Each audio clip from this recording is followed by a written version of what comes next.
The Harbingers were weird. They all went by a different code. Capitano, for example, he was understanding. A good, honest leader. But someone like Signora, or, God forbid, Scaramouche, they were a little bit more ruthless. Especially with their agents. And everyone knew not to stand too close to her. Her presence alone chilled the room, and the two agents lowered their eyes when she passed.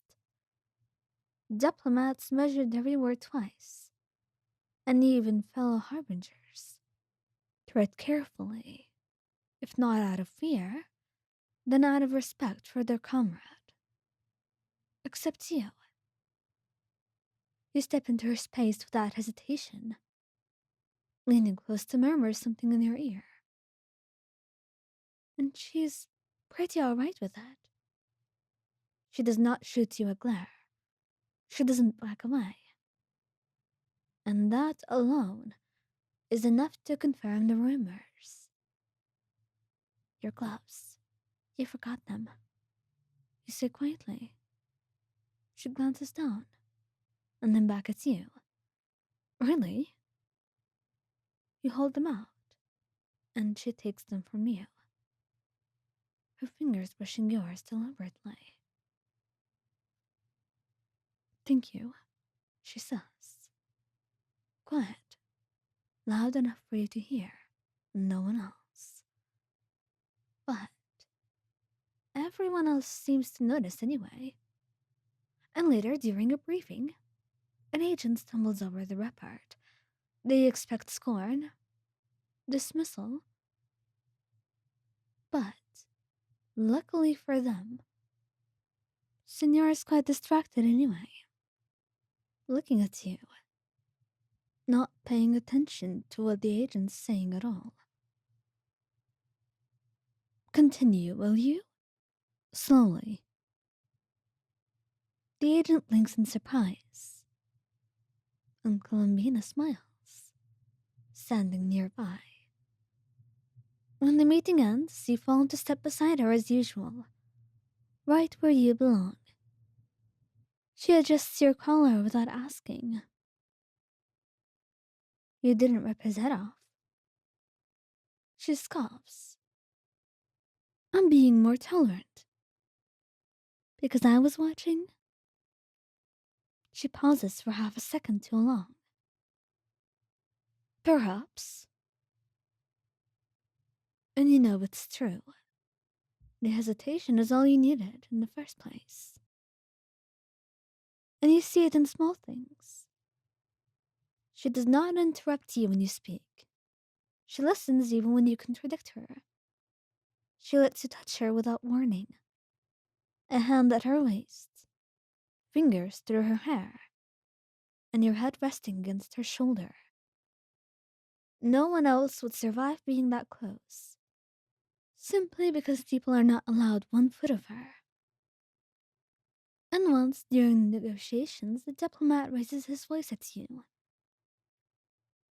The room goes silent, and Signora's smile is immediate and lethal. You will lower your voice, or you will leave. He scoffs. I was addressing your subordinate. No, you were not. You were addressing my partner. I think that distinction matters. You feel her hand settle at the small of your back, firm and unmistakably possessive. And the man apologizes. Later alone, you tease her about it. He didn't have to do all of that. I did. You know, it matters. It's an insult to me if they talk to you in that manner. And she's much softer in private as well. She allows you to see her, relaxed and unguarded. Lets you braid her hair, hold her when she's tired, argue with her without fear. And one evening you find her seated by the fire, staring into the flames, with an expression you rarely see, distant and heavy. You sit beside her without asking, and she doesn't tell you to leave. Instead, she leans into you slightly, just enough that your shoulders touch. You've been staring for a while. You look thoughtful. That's why I was staring. She sighs. You make me careless. I'll take that as a compliment.